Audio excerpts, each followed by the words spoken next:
Yes, today I'm just going to tell you about the teacher's diary, how to fill it. This is a teacher's diary, everybody do have.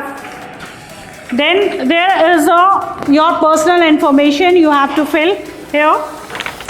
Then on this page there is a glossary. If you face any of the problem, you can check it from here. What is the guest, what is the strategy, what are the teaching methods, etc., etc. Then there is a timetable, teacher's timetable. You just fill it with the pencil. And then the teacher's diary, we are just going to fill it weekly only. Okay, this is a class and subject. So you, whatever the top subject you do have, you have to mention that under class. If suppose you are taking two sections of a same class, you can begin with 6A and 6B.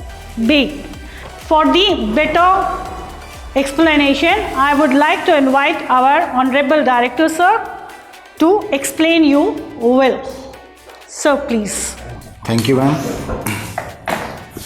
अभी first teachers diary, class log book और ये जो new tool है student diary, इस school का main हमारा जो purpose है एजुकेशन पॉइंट ऑफ व्यू से जो हम देखते हैं कि एक रेगुलर सिलेबस इन टाइम, ठीक है, और अकॉर्डिंग टू ऑल एक्टिविटीज़ और according to new NEP, new education policy, और सब तरह के बच्चों को एक साथ लेके चलते हुए, चाहे कमज़ोर है, चाहे मीडियम है और चाहे अच्छा बच्चा है, जो नए टूल आए हैं उनके अकॉर्डिंग हम टीचर्स डायरी में सबसे पहले अपनी लेसन प्लान बनाते हैं.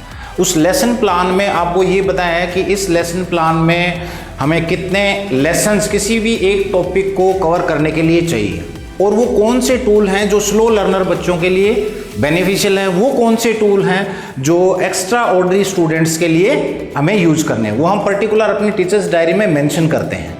चाहे कोई भी हम टीचिंग एड यूज करते हैं, स्लो लर्नर के हो या अच्छे बच्चों के लिए हो, तो उसको आप अपनी टीचर्स डायरी में इन्वॉल्वमेंट करें.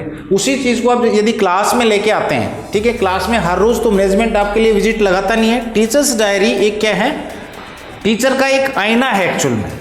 यदि आप उसमें देखें इस चीज़ को कि हमने जैसा आप करते हैं उसके अंदर ऑब्वियसली मैनेजमेंट के लिए क्या है, आपका जज करने का तरीका है उसको, कि हम जैसे ही प्रिंसिपल में आपकी स्कूल की लॉगबुक का जो सिलेबस है और आपकी डायरी का जो सिलेबस है वो दोनों मैच होता है, ठीक है, तो इसका मतलब आपका जो लर्निंग आउटकम्स स्कूल में बच्चों का आने वाला है आपके द्वारा, वो प्रॉपर तरीके से आएगा. जैसे आप लगा लीजिए कि यदि हमने लेसन प्लान ही नहीं किया, किसी काम को प्लान ही नहीं किया, तो प्रॉपर तरीके से कैसे एग्जीक्यूट कर सकते हैं. यदि प्रॉपर प्लानिंग है तो उसके दो मेन होंगे. एक तो सब्जेक्ट का जो सिलेबस है वो आपका इन टाइम कंप्लीट होगा.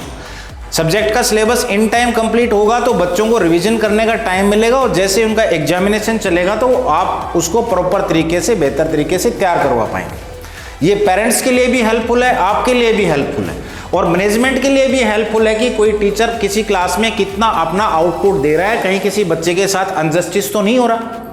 पेरेंट्स जिस एक्सपेक्टेशन के साथ वेदांत स्कूल में बच्चों को भेजते हैं, तो हम स्पेशली इसीलिए इन टूल्स को इंप्लीमेंट कर रहे हैं. हमारे पास 3 टूल हैं अभी, जो तीनों एक दूसरे से एसोसिएटेड है. सबसे पहले टीचर्स डायरी है, उसके बाद क्लास लॉगबुक है, और थर्ड नंबर पे स्टूडेंट डायरी है. स्टूडेंट डायरी जो स्टूडेंट के घर पे जाती है, जो डायरेक्टली किससे प्रोपोर्शनेट है, किससे मिली हुई है, वो आपकी क्लास की लॉगबुक से मिली हुई है. और क्लास की लॉगबुक आपकी किससे मिली हुई है, आपकी टीचर्स डायरी से मिली है. और टीचर्स डायरी किससे एसोसिएटेड है, आपके सिलेबस से, आपके मैनेजमेंट से, आपका जो CBSE का करिकुलम है, जो हमारी नई NEP है, उसके अकॉर्डिंग आपने उसको मेंशन किया है. आपने चाहे उसको वीकली मेंशन किया है, चाहे आपको बाई वीकली मेंशन किया है, चाहे आपने मंथली मेंशन किया, लेकिन उसके अकॉर्डिंग यदि हम सिस्टम से पूरा का पूरा अपना एग्जामिनेशन सिस्टम का जो इसके अंदर चार्ट बना हुआ है, उस चार्ट को आप प्रॉपर लेसन के अकॉर्डिंग फिलअप करते हैं, तो इन टाइम आपका सिलेबस कवर होगा और बच्चों को किसी प्रकार की कोई परेशानी नहीं होगी.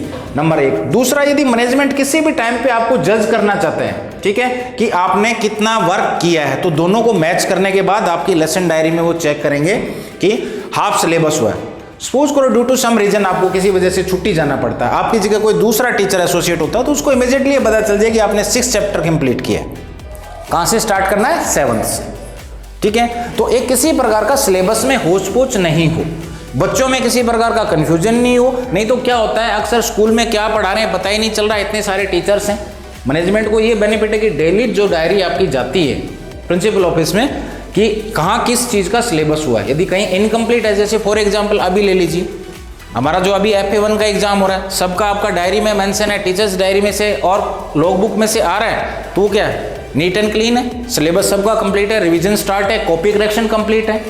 ठीक है, तो this is the most important tool और इसको प्रॉपर तरीके से आपको फिलअप करना है, इसको लाइटली नहीं लेना है। कोई चीज़ आपको किसी भी तरीके से समझ में नहीं आती, आप प्रिंसिपल मैम से पूछिए, मेरे से पूछ सकते हो, आपस में एक दूसरे से डिस्कस कर सकते हो। टाइम टेबल में कोई चेकिंग होती है, चेंजेस होती है, इमीडिएटली आप क्लास उसमें चेंज करिए। और जो टीचिंग एड आप इसके अंदर यूज करना चाहते हैं वो टीचिंग एड इसमें मेंशन करिए, क्योंकि आप यदि इसके अंदर लिखेंगे तो आप नेक्स्ट डे क्लास में लेके आएंगे उसको। कोई भी, जैसे आप किसी भी प्रकार का कोई भी टीचर है, मान लीजिए SST टीचर है, यदि क्लास में ग्लोब और आप डायरी में आपने मेंशन किया है, आपने चार्ट मेंशन किया है, यदि वो साथ लेके आता है तो बच्चों का क्यूरियोसिटी लेवल ऑटोमेटिक बढ़ जाता है। बढ़ जाता है कि नहीं बढ़ जाता है, कि आज मैडम या सर कुछ नया कराने वाले हैं, क्या दिखाने वाले हैं। मैथ्स के टीचर ने ज्योमेट्री बुक्स क्लास में लेके आते हैं, देखते हैं बच्चे नए नए टूल्स देखते हैं उसके अंदर कि क्या, एक तो छोटा सा कंपास वो यूज करते हैं, एक बड़ा कंपास देखते हैं, तो बच्चों के लिए क्या की क्यूरियोसिटी लेवल होता है, करके दिखा सकते हैं हम उसको। साइंस में कोई प्रोजेक्ट है, बायोलॉजी की मैडम आप प्लांट साथ में लेके और प्लांट के बारे में पढ़ा रहे हैं, तो ऑटोमेटिक उसके बच्चा जो देख के सीखता है, डेली लाइफ से सीखता है, ठीक है, वो और कहीं से नहीं सीखेगा। वो आपको सारी चीज़ें डेली लाइफ के एग्जाम्पल्स, आपकी सारी चीज़ें उसके अंदर आपको मेंशन करनी है डायरी। 2 पेज लगे हैं, 3 पेज लगे, 4 पेज लगे, प्रॉपर तरीके से फिलअप करके लेके आइए उसको। Thank you all of you.